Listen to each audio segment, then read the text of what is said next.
Hello মিষ্টি মিষ্টি দাদাভাই দিদিভাই বন্ধু বান্ধব, তোমাদের সবাই নাস্তা হয়ে গেছে। এখন বাজতে যায়, দেখো 10টাই বাজতে যায়, বুঝতে পারছো তো। 9টা 52। যে খায় তার টিফিনটা দিলাম, দিয়ে বাজার নিলাম, মাছ নিলাম, 2 রকম মাছ নিলাম, কাটাপোনা জ্যান্ত মাছ নিলাম, 2 রকম মাছ নিলাম, মাছের তেলকোটা নিলাম, বাজার নিলাম ঝিঙে পটল আর বেগুন, বুঝতে পারছো। আর ফ্রিজে আছে কুমড়ো আছে, একটু পুঁইশাক আছে, বুঝতে পারছো তো। মাছ ফাছ নিয়ে ধুয়ে টুয়ে, আর সেই আজকে দিন 15-20-র ওপর হয়ে গেলে বলছিলাম না, এই দিকটা কাঁধে এত যন্ত্রণা করছে, এত যন্ত্রণা থেকে থেকে এত যন্ত্রণা করে সুন্দর করছে বলে না। কালকে ছেলেকে চুল কাটাতে নিয়ে গিয়ে, আর ওই ওষুধের দোকানে ভাইটাকে বলতে, ও খুব ভালো ওষুধ দেয়, তা ও বললো বুঝি 80 টাকা দাও, আর তিনটে করে 6টা ওষুধ দিচ্ছে, মানে 2টো করে একসাথে খেতে হবে। কালকে ওর দোকানে দাঁড়িয়েই খেলাম 2টো, আর সকালবেলা একটা খেলাম, আর এই যে রাত্রে একটা খাবো, বুঝতে পারছো, রাত্রে 2টো খাবো আছে। আর সেদিন ওই যে আচার বলছিলাম না, কাকার দোকানে এই যে 10 টাকার আচার নিয়েছিলাম, আচারের তেল দিয়ে, আর এই দেখো এখন মুড়ি নিয়ে বসেছি। আর সকালবেলা কোনো কিছু মুখে দিই, নুন চিনি লেবু দিয়ে আজকে লেবু পানি করেছিলাম, বুঝতে পারছো, এত গরমের জন্য। হ্যাঁ, আর দই নিলাম, টক দই নিলাম, বুঝতে পারছো তো, গরমে টক দইটা খাওয়া দরকার, টকটা খাওয়া বিশেষ করে দরকার, বুঝতে পারছো। ওই জন্য একটু আচারের তেল নিচ্ছে, এই মুড়িটা নিয়ে বসছি, বুঝতে পারছো। আজকে বাদাম ছোলা বলে কিচ্ছু ভেজানো হয়নি কালকে রাত্রে, ভালো লাগছে না, মানে বুঝতে পারছো তো, শরীরটা এত হয়ে গেছে।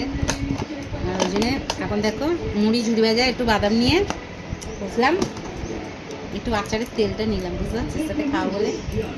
এত রোদ্দুর, ছাতাটা নিয়ে যদিও বা যাচ্ছিলাম সাইকেলটা নিয়ে, আনাজওয়ালার ভ্যানওয়ালা এসে গেলো, পিছনে একটা বাইক আছে, ওই ভ্যানওয়ালাটাকে, আনাজওয়ালা ভ্যানওয়ালা ভাইটাকে ওকে সাইড করতে গিয়ে, ওকে সাইড দিতে আমার ছাতার হ্যান্ডেল খুলে কোথায় বনের মধ্যে পড়ে গেল। মানে ছাতার বাঁটটাকে, হ্যান্ডেলটাকে খুঁজে খুঁজে পেলাম না। পাশাপাশি একটা দেওরও খুঁজছিল, ও দেখতে পাইনি। লাস্ট পরে যাই তোর আনাজের হয়তো ঝুড়িতে চলে, বলছে না আমার আনাজের ঝুড়িতে আসেনি, বুঝতে পারছো। আমার নিজেরই হাসি পাচ্ছে, কী বলবো, মানে ছাতাটা মানে কী বলবো। আর ছাতা ছাড়া আমি একদম, সত্যি কথা বলতে, একদম চলতে পারি না, একদম ছাতা ছাড়া না রোদ্দুরে আমি একদম চলতে পারি। সে ওড়নাটা কোনো রকম মুখে মানে ভালো করে চাপা দিয়ে, আর ডাক্তার যেহেতু একদম রোদ্দুরটা লাগাতে বারণ করেছিল আমাকে, একদম স্কিনে, বুঝতে পারছো তো। এই দেখো ছাতার হ্যান্ডেলটা দেখো। আর আমি সব কেসিবালেরই ছাতা ইউজ করি, বুঝতে পারছি, আমার এমনি ছাতাগুলো ভালো লাগে না, আমি সব কেসিবালেরই। দেখো কদিন ধরে বুঝতে পারছি যে নড়ছে, তাই যে একদম খুলে চলে যাবে, লাস্টে অন্যটাকে চাপা দিয়ে, বুঝতে পারছো তো, গেলাম। আর দোকান বাজার সব করেছি আগের সপ্তাহে, দোকান ফোকান মুদি জানা, শুধু একটা জিনিস, গায়ে মাখা সাবানটা নিতে ভুলে গেছি, বুঝতে পারছো তো। আজকে লাস্টে বডি লোশন, ওই মানে বডি লোশন, মানে বুঝতে পারছো তো, এই সরি মানে ফেস ওয়াশ, মানে একটা ফেস ওয়াশ যেহেতু ওটা আর মাখি না এখন, ডাক্তার যেহেতু বারণ করে চললো ওই প্রোডাক্টগুলো মাখতে, ওইটা লাস্টে কী করবো জালিতে করে নিয়ে গায়ে মেখেছি সকালবেলা, ভোরবেলা এনে মেখে চান করেছি, কী বলবো আর বলো। এখন দেখো বাদাম ঝুড়ি বাজে নিয়ে বসে পড়েছি, যেহেতু আজকে সোমবার পেঁয়াজ খাবো না।